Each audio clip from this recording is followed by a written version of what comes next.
Dans ce 20h, nous irons au palais présidentiel où le chef de l'État, le président Alassane Ouattara, a accordé des audiences. Gérard Longuet, président du groupe Ci-Invest, et puis Mohamed Chambas, représentant spécial du secrétaire général de l'ONU. Compte rendu dans quelques instants. L'actualité est également marquée par l'installation officielle de la Commission nationale de la prospective et de la veille stratégique. Nous aurons également les comptes rendus de nos reporters. Des pays de la sous-région s'imprègnent de l'expérience ivoirienne en matière de création d'emplois pour les jeunes. Ils sont donc venus du Bénin, du Togo, du Burkina Faso et de la Guinée pour se faire une idée de la politique ivoirienne. Fin de l'opération militaire américaine au Libéria dans le cadre de la lutte contre la maladie à virus Ebola. Explication dans ce 20h. Voilà pour les principaux titres donc, de ce 20h. Bonsoir, bienvenue. Comme tous les jeudis, vous aurez le dossier du jeudi proposé par le service Société de la rédaction. Dossier consacré aujourd'hui à la longue période difficile que traverse le cinéma ici en Côte d'Ivoire. Commençons par les présidentielles où le chef de l'État, le président Alassane Ouattara, s'est entretenu avec Gérard Longuet, président du groupe Ci-Invest. Le président de la République a également reçu Mohamed Ibn Chambas, représentant spécial du secrétaire général de l'ONU pour l'Afrique de l'Ouest, compte rendu d'audience à Ouattouré. Le représentant spécial du secrétaire général des Nations Unies pour l'Afrique de l'Ouest, Dr Mohamed Ibn Chambas, est venu faire au président de la République Alassane Ouattara le point de la situation en Afrique de l'Ouest. L'occasion aussi pour le Dr Mohamed Ibn Chambas d'échanger avec le chef de l'État sur la menace que constitue la secte Boko Haram pour la sous-région ouest africaine et sur la stratégie à mettre en œuvre afin de lutter efficacement contre ce groupe islamiste armé. C'est d'ailleurs un grand honneur pour moi d'être reçu par le président de la République et j'ai pris avantage de cette opportunité de faire un compte rendu, un briefing pour le président sur la situation en Afrique de l'Ouest en tant que représentant du secrétaire général des Nations Unies pour l'Afrique de l'Ouest.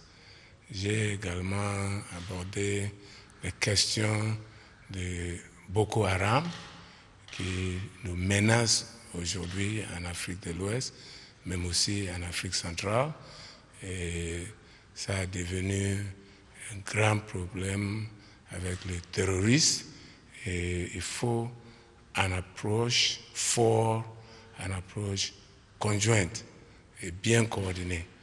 J'ai également fait un briefing pour le président concernant les tenues des élections en Afrique de l'Ouest cette année, en commençant par le Nigeria, ici même en Côte d'Ivoire, au Togo, également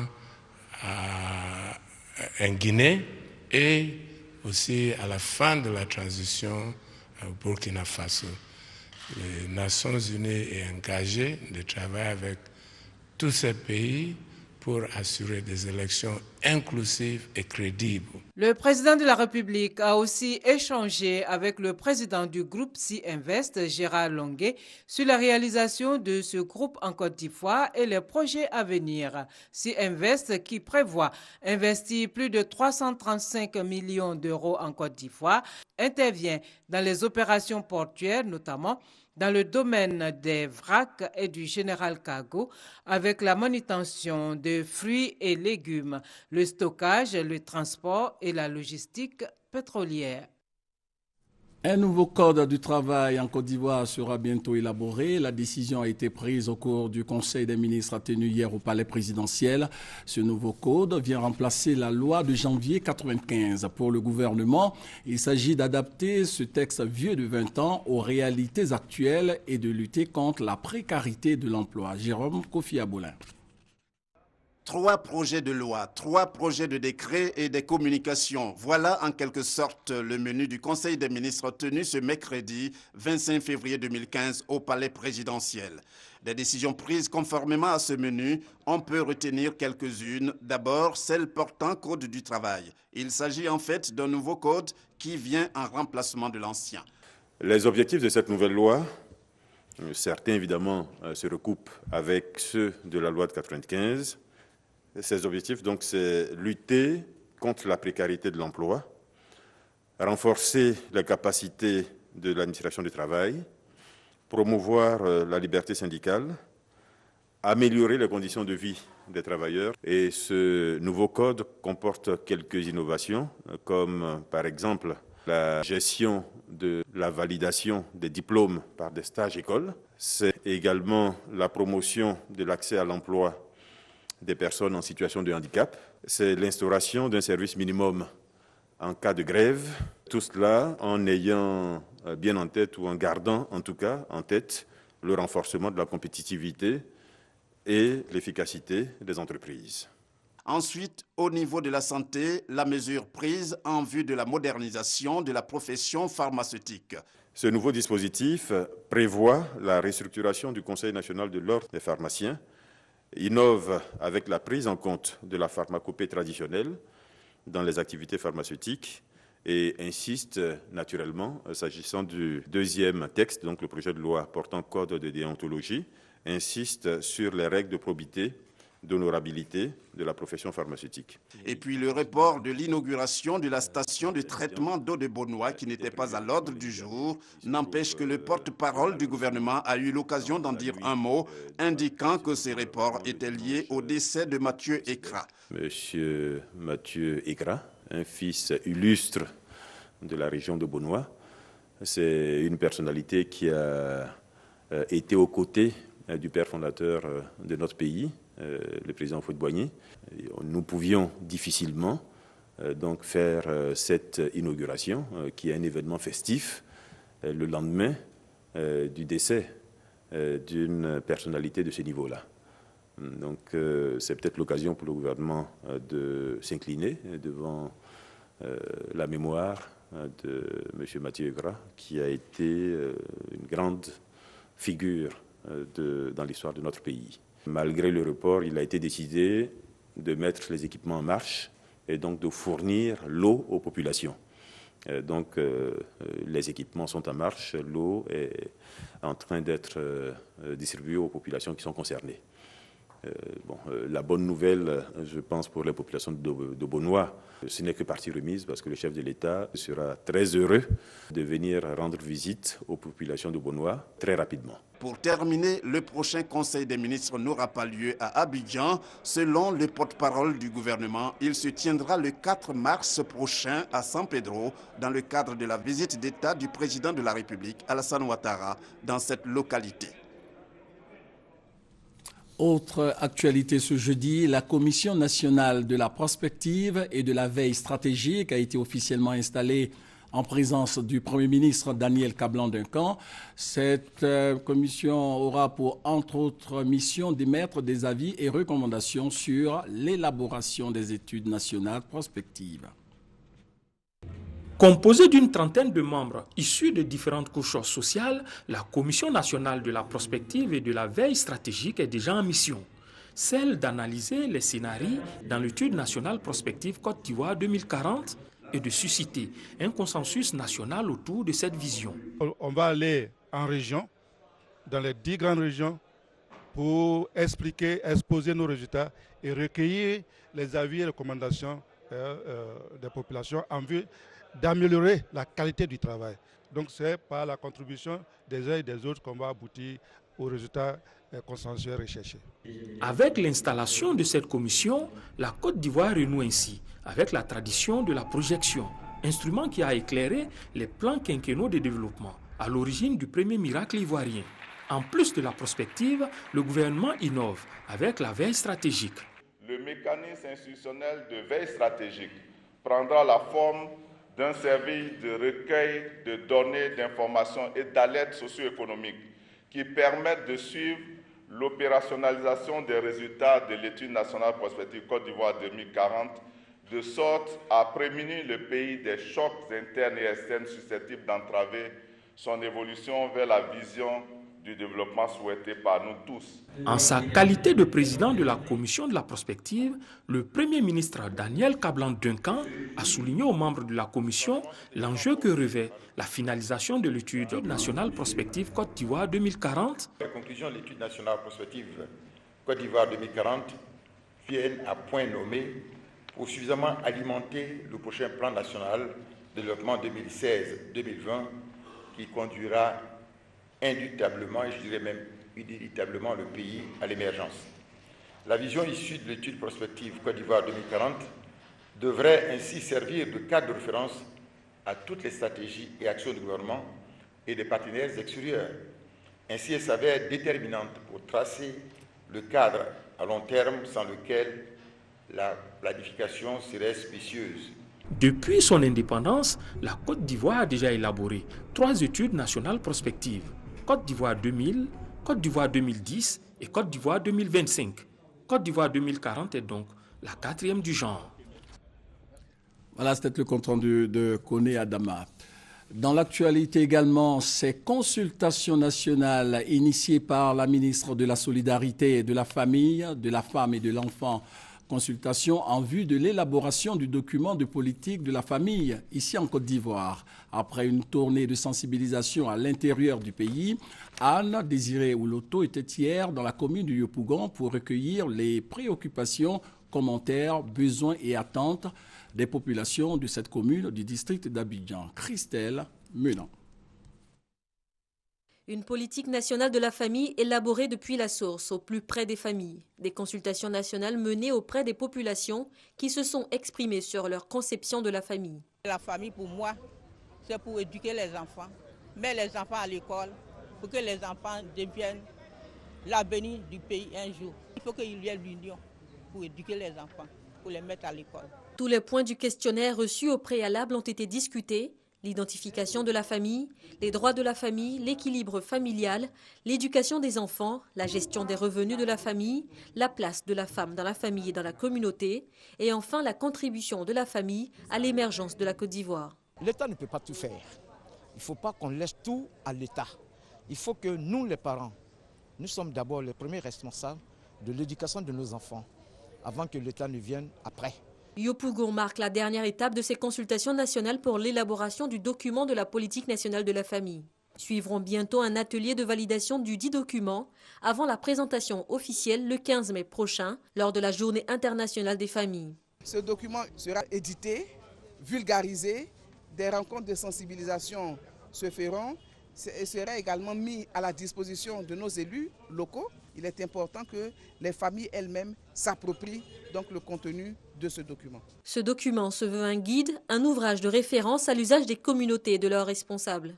L'approche participative choisie pour son élaboration traduit la volonté du gouvernement de faire de la famille le premier partenaire de développement de la Côte d'Ivoire. À l'international, les élus locaux des 8 pays de l'UEMOA, l'Union économique et monétaire ouest-africaine, ont participé aux travaux de la 5e Assemblée générale du Conseil des collectivités territoriales. Ces élus locaux ont revisité le règlement intérieur de leur Conseil des collectivités.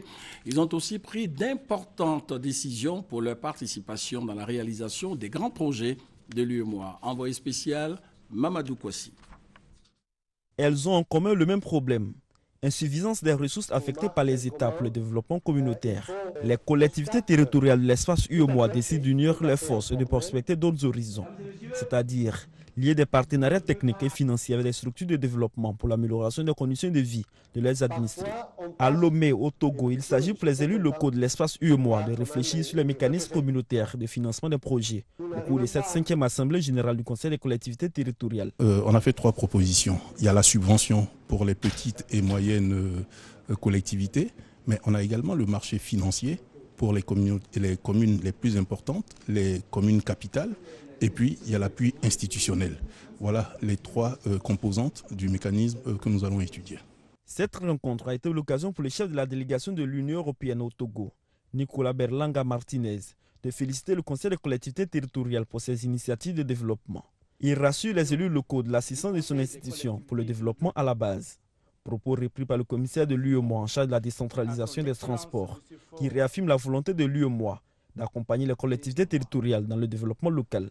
La Commission, par ma voix, note avec satisfaction que le Conseil des collectivités territoriales, depuis sa création, s'attelle à renforcer la gouvernance multiniveau dans le processus décisionnel de l'Union. Le ministre togolais de la décentralisation traduit l'espoir des États pour une décentralisation réussie dans l'espace communautaire. Au cours de cette assise, les élus locaux aborderont des sujets portant sur les statuts et règlements intérieurs du Conseil des collectivités territoriales, la révision des commissions techniques et l'élaboration d'un livre blanc. Des responsables de structures d'insertion des jeunes dans la vie active de 4 pays de l'Afrique de l'Ouest étaient en Côte d'Ivoire. Une présence à Abidjan et à l'intérieur du pays pour s'imprégner de l'expérience ivoirienne en matière de création d'emplois pour les jeunes. Gabriel Zanilou, Bentouré. Aller voir ailleurs ce qui a marché afin de le reproduire chez soi. Voilà le sens de la présence à Abidjan des structures d'insertion jeunes issues des 4 pays de l'Afrique de l'Ouest. À Koumassi, tout comme à Adjamé, les hôtes du PGDEC, Projet Emploi Jeunes et Développement des Compétences, ont pu voir en apprentissage 51 jeunes au total. J'étais à la maison, j'étais déscolarisée. Donc j'ai vu le projet, ça m'intéressait, je suis venue m'inscrire, puis ça marche. C'est un ami qui m'a parlé de ce projet qui était en ligne sur le net, pgdec.com. Et c'est ainsi, un jour, je suis parti, j'ai regardé, et puis je me suis inscrit. Et puis 2 mois après, on m'a appelé pour un entretien. Des exemples de ce genre donnent plus d'idées. Je crois que c'est des expériences qui sont à capitaliser et essayer de les mettre à l'échelle quand je serai dans mon pays. Et ce qui est un gain et qui va à l'avantage de ce projet, c'est l'impact final, à savoir réduire le nombre de chômeurs et créer donc des emplois. Avant cette tournée, à Koumassi et à Adjamé, les unités de coordination des 4 pays hôtes ont été édifiées sur les clés de la réussite du PGDEC. La réussite de ce projet, on va dire, repose sur la bonne collaboration que nous avons aussi bien avec les entités de mise en œuvre qui sont du secteur public, mais aussi du secteur privé. Mais aussi, à mon avis, entendre les jeunes, surtout la transparence et la rigueur qui sont des mises dans la sélection des jeunes et dans leur encadrement. Et puis le respect, on va dire, de nos engagements, notamment le paiement des primes. Le 30 juin 2015 expire la première phase du projet. Pas de panique pour les jeunes qui n'ont pu en bénéficier. Le gouvernement ivoirien a pu obtenir auprès de la Banque mondiale un financement additionnel de 25 milliards de francs CFA. Un deuxième ballon est donc lancé, quitte pour le reste des jeunes à le saisir au rebond.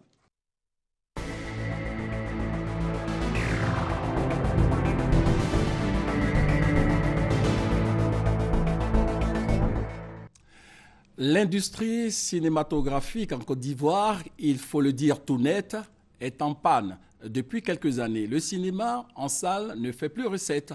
Les espaces de diffusion se font rares, la plupart transformés en commerce ou en églises et des paroisses. Alors, question, que faut-il faire? Comment relancer l'industrie du cinéma en Côte d'Ivoire? Élément de réponse dans ce dossier du jeudi avec Serge Coléa. Koné Adama est projectionniste de salles de cinéma. Située au sein d'un supermarché dans le quartier chic de Cocody de Plateau, la modeste salle de 300 places ne parvient plus à se remplir au quart de son public. Mais il se trouve que des fois, on a là, que 2 personnes dans la salle. Parfois, on commence avec une seule personne, alors qu'avant... Jusqu'au début des années 2000, les salles de cinéma faisaient recette. Des informations recueillies auprès d'anciens diffuseurs de cinéma révèlent que le cinéma Les Studios, l'un des plus grands complexes cinématographiques de la sous-région ouest-africaine, composé de 5 salles, rapportait en moyenne 34 millions de francs CFA par mois. Le cinéma ivoire pouvait engranger autour de 16 millions de francs CFA. Le cinéma Le Paris, 8 millions de francs CFA de chiffre d'affaires mensuel. Aujourd'hui, toute cette industrie cinématographique s'est écroulée. Sur la 60aine de salles que comptait la Côte d'Ivoire, il n'en reste plus que 2 fonctionnels. Mais c'est un problème. Mais ce n'est pas pour autant qu'on doit aussi tomber dans la léthargie, mais c'est un problème. Plusieurs raisons sont évoquées pour expliquer cette chute de l'industrie cinématographique en Côte d'Ivoire. C'est lié, je peux dire, au développement technologique. Aujourd'hui, tout le monde a son ordinateur, chacun a son iPad et il regarde les films dessus. Les CD, les vidéos sont sur le marché et à moins de coût. Mais le cinéma reste le cinéma. Celui qui regarde un film au cinéma, allez-y acheter un CD, vous allez jouer à la maison, ce n'est pas la même chose. Ce sont les mêmes images, mais l'ambiance n'est pas la même. C'est ce qui me réconforte même dans la thèse de la salle de cinéma. Il s'agit du ministère de la Culture qui doit s'organiser parce que là, ça fait partie aussi du divertissement de la jeunesse. Pas une jeunesse sans cinéma, c'est comme c'est une jeunesse qui meurt aussi.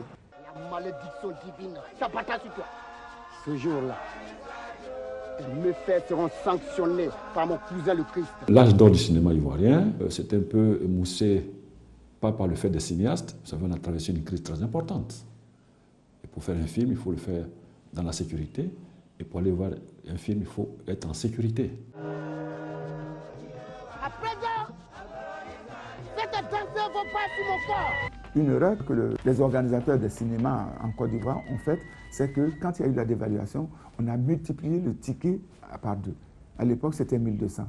On est passé à 2400. Quelqu'un ne pouvait plus se permettre avec 5000 francs de s'offrir le spectacle cinématographique avec sa femme ou avec sa copine. Nous-mêmes, à l'époque, déjà, quand on a mis le film Wariko au Paris, on est tombé à 1500. Quand on a mis à 1500, ça a remonté un petit peu.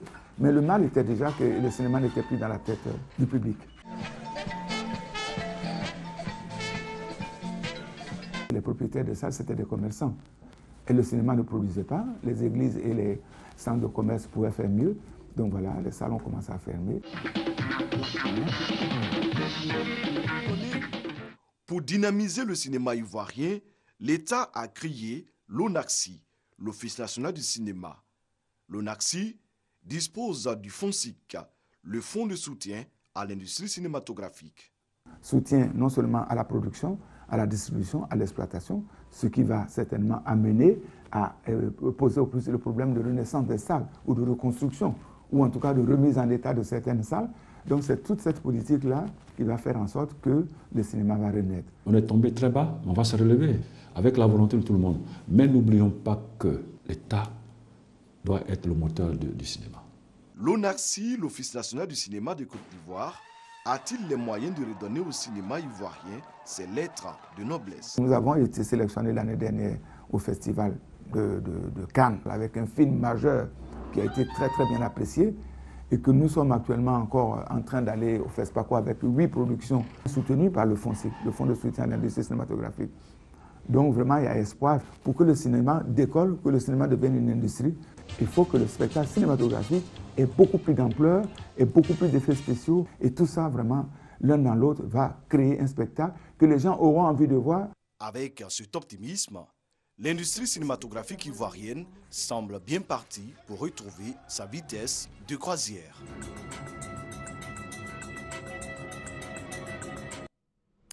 C'était le dossier de ce 20h consacré aux difficultés auxquelles se trouve confrontée l'industrie du cinéma ici en Côte d'Ivoire. De la politique à présent, les directeurs de communication des 4 candidats déclarés pour la présidentielle, Essi Amara, Charles Konambani, Konankwa-Dio Bertin et Kablambo Jérôme ont organisé ce jeudi une conférence de presse conjointe. Il a été question pour ces 4 personnalités de se prononcer sur la situation sociopolitique ici en Côte d'Ivoire, le compte-rendu de Thomas Gessambi.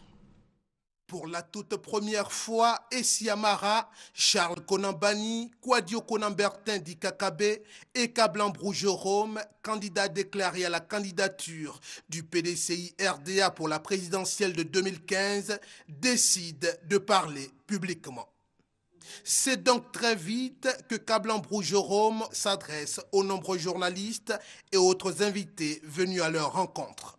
Nous sommes candidats parce que nous appartenons à un parti politique. Ce parti s'appelle le PDCI RDA. C'est celui-là que nous a légué le père fondateur de la nation ivoirienne, il faut bien nommer le président Félix Houphouët-Boigny. Le PDCI, c'est ça. Le PDCI a géré ce pays pendant longtemps. Tout ce qui a été fait de beau, de grand, c'est le PDCI aujourd'hui. Aujourd'hui, je crois que ce qui est le plus important aujourd'hui, c'est faire en sorte que le PDCI retrouve les valeurs anciennes. Et aujourd'hui, dans le PDCI, il y a ce sentiment des gens responsables. Tous veulent aujourd'hui que le PDCI revienne au pouvoir. Tous les quatre ne se contrediront pas. Nous ne serons pas des candidats indépendants. Nous serons des candidats du PDCI RDA, les candidats du Parti démocratique de Côte d'Ivoire, Rassemblement démocratique africain. Nous tenons tous les quatre, comme beaucoup de militants, à la vie et à la survie de leur foi, le PDCI RDA. Sur le point relatif au congrès extraordinaire du parti d'Houphouët-Boigny, les quatre décident de ne pas y aller et pour finir, ils donnent rendez-vous à la presse, tout comme à la communauté nationale et internationale dans les prochains jours pour une convention au cours de laquelle ils donneront les grandes lignes de leurs ambitions. Poursuivons l'actualité politique avec cette conférence de presse du porte-parole du PDCI-RDA et du comité d'organisation du 5e congrès extraordinaire autour de l'appel de Daoukro. Écoutons le porte-parole, commandant Adjoumani Etienne. En vue de rassembler tous les militants autour de l'appel de Daoukro, le président du parti, son Excellence Henri Konan Bédié, a mis en place un comité de médiation chargé de convaincre les opposants à l'appel communément appelé les irréductibles. Ce comité, après un travail acharné, a rendu compte au président du parti des résultats de sa médiation. Ce que l'on peut retenir, c'est que ceux qui s'opposent bien sûr à l'appel de Daoukro ont décidé de maintenir leur position. Cependant, aucune des personnalités en question n'a émis le souhait de démissionner du parti, ce que le président du parti a d'ailleurs salué. Le président du parti a aussi chargé le comité de médiation de les inviter à venir participer au congrès. Il a indiqué que toutes les dispositions seront prises pour assurer leur sécurité. De même, le président du parti a instruit le comité de médiation à poursuivre son travail de sorte que les portes du dialogue restent toujours ouvertes.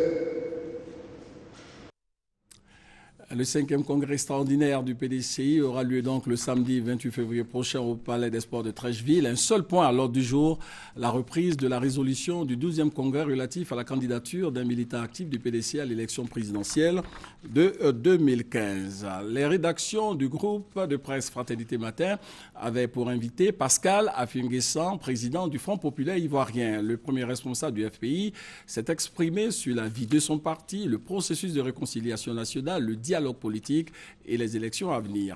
Maïsako pour en savoir un peu plus. Invité des rédactions de Fraternité Matin, le président du Front populaire ivoirien, Pascal Affinguessan, s'est exprimé sur la vie de son parti, une vie mouvementée en raison de dissensions internes. Quand on est à la tête d'une organisation, quand on dirige une communauté, il faut être ouvert à toutes les possibilités de dialogue, de conciliation pour trouver des solutions aux conflits qui peuvent naître dans le cadre de votre action, et c'est ce que nous avons fait en toute responsabilité. Évoquant le processus de réconciliation nationale et les retombées du dialogue politique auquel participe le FPI, Pascal Affinguessan a relevé des acquis. Il s'est réjoui notamment du retour d'exil et du dégel des comptes de certains cadres du Front populaire ivoirien, ainsi que l'amélioration de la situation sécuritaire. Un tel environnement sociopolitique ne peut qu'être propice, selon Affinguessan, à la tenue d'élections apaisées en Côte d'Ivoire. La raison d'être du FPI, c'est de conquérir le pouvoir d'État de façon démocratique et tous les pouvoirs secondaires de façon démocratique. Sur cette base, le FPI ne peut qu'affirmer son engagement de principe des élections. Nous sommes un parti politique, donc nous sommes pour les élections. Et des élections de 2015, au cours de la préparation du Congrès, nous avons affirmé le principe que nous serons à ces élections, à toutes les élections. Le FPI prendra part aux élections, mais avant, le président de ce parti annonce la tenue d'un congrès entre fin avril et début mai en vue de désigner un candidat à la présidentielle d'octobre prochain. Après les rois de Bonoa, de Krenjabo et de Tiapoum, c'était au tour des rois du Saint-Louis, de Mossou et à la chefferie traditionnelle d'Adiaké de recevoir le secrétaire général par intérim du RDR, le Rassemblement des Républicains, en tournée dans le sud Comoé. Amadou Soumaoro a apporté aux autorités coutumières l'information de la candidature du président Alassane Ouattara aux prochaines échéances électorales. Gabriel Zanilo. Devant la chefferie traditionnelle d'Adiaké, Amadou Soumaoro a donné le message du vivre ensemble, valeur qui constitue le socle du projet de société d'Alassane Ouattara, et sans oublier de mentionner que le chef de l'État veut briguer un deuxième mandat. Les chefs traditionnels d'Adiaké ont donné séance tenante leurs avis sur le sujet. Il faut au moins donner 2 mandats à un élu pour voir de quoi il est capable. Un seul mandat, c'est bien, mais vous ne pouvez pas aller au bout de ce que vous voulez faire pour vos populations. Si un seul mandat ne peut suffire à accomplir de grandes réalisations tellement les priorités sont nombreuses, Alassane Ouattara peut considérer qu'il est déjà réélu, selon le roi de Mossou. Moi, à mon humble avis, le président, il est déjà élu. C'est sous le pouvoir d'Alassane Ouattara qu'un statut constitutionnel a été donné aux rois et chefs traditionnels de Côte d'Ivoire. Bientôt, ils seront pris en compte dans le budget de l'État et recevront des salaires. Tout ceci en vue de les mettre à l'abri du besoin et leur donner la dignité équivalente à leurs fonctions.